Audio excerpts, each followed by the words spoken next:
Love song indeed. The girl behind the song is down the line. Hello, Sarah. Hello. Right, you've got to settle an argument here. What's the correct pronunciation of your surname? Bareilles. I've lost a bet! Oh, I've been arguing and arguing. It was maybe some kind of French thing, Bareilles, you know. Does it make you feel better if I let you know that you're the second person to lose that bet today? Yeah. I was so convinced, and I'm just made an idiot out of myself. Right, okay, thank you. This interview's off to a good start.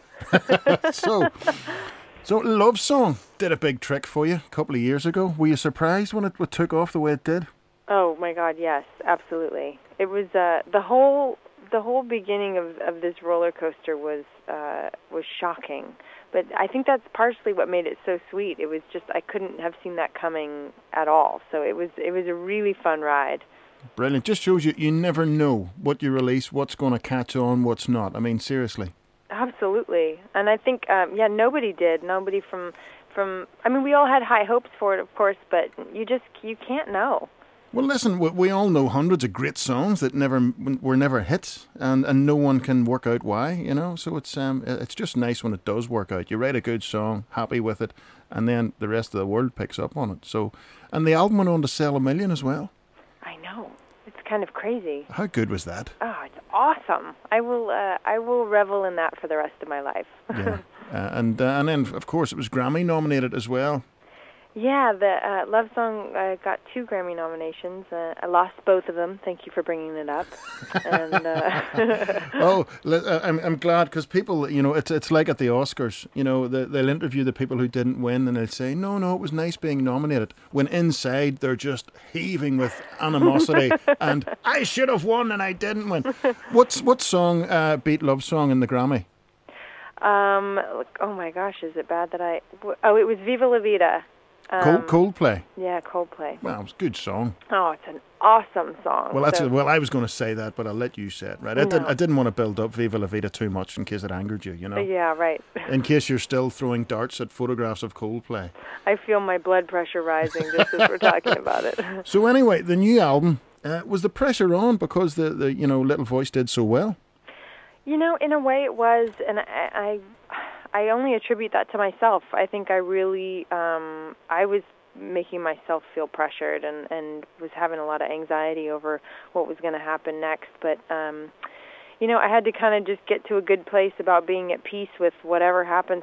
You know, it's like a lot of this is out of my hands, and all my job is to write music that I think is worth listening to and something that I really care about. And then the rest is up to everybody else, so... Yeah, but I mean, when you got the new material in the can, could you just say, right, I've done the best I can, I'm happy with it, it's up to everyone else now?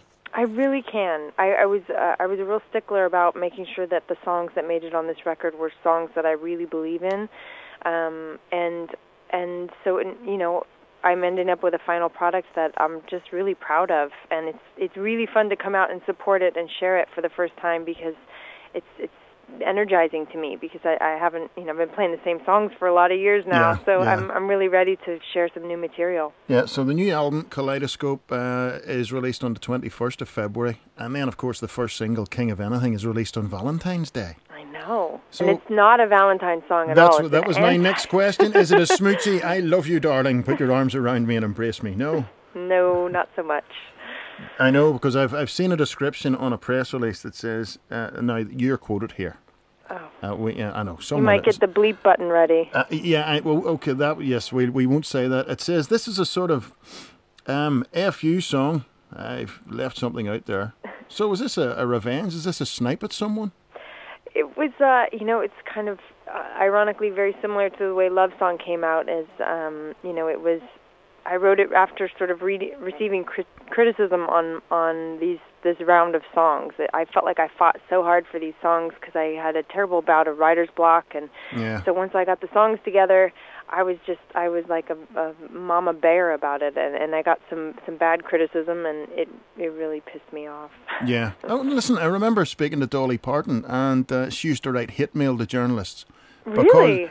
Because who had dissed some of her songs. She says, they're my babies you're talking about. Oh, yeah, absolutely. I mean, very, very personal. And sometimes people are so so free with their words about it, and they forget that, you know, there's a person on the other side of those words. So yeah, well, again, you know, you write a song, you put so much of yourself into it, and there's someone sitting in an office saying, I don't like that, so I'm just going to say, no, it's nonsense, you know. So absolutely. Yeah. Yeah, it gives you a tough skin, though. I've gotten a much thicker skin over the years. Exactly. I mean, critics and reviewers, if they get it wrong and don't see what you're trying to do, I mean, I suppose you got to learn very early on. Don't lose sleep over them. Yeah. You know, who are these people? And most of them are frustrated musicians anyway. That's very true. You know. And it's great fodder for material. I have a couple of songs on my new record about critics, so I know where to put my frustrations. Yeah, your third album could just be called "I Hate You, Critics." You know, go away, get lost. So listen, so King of Anything's the single released on Valentine's Day, and well, it's a good primer for the album. Are you going to be sitting watching chart returns to see if the new album does as well as the last one? No, I decided a long time ago that I was just gonna I'm gonna focus on my job, which is just to make good music, or music that I believe in, and get out on the road and start connecting with fans. And I just want to play shows and kind of keep my blinders on. I mean, of course, I hope it's successful, but I feel I'm just grateful that I really care about this record, and so I can come and support it wholeheartedly. Yeah, well, Sarah, what we've heard so far sounds good over here, so good luck with it. And listen, just one small bone to pick with you. You're playing in Bristol, you're playing in London, Birmingham, Manchester, Glasgow. I don't see any date in Belfast. I know. I'm already in trouble for this, and I'm working on it, I promise.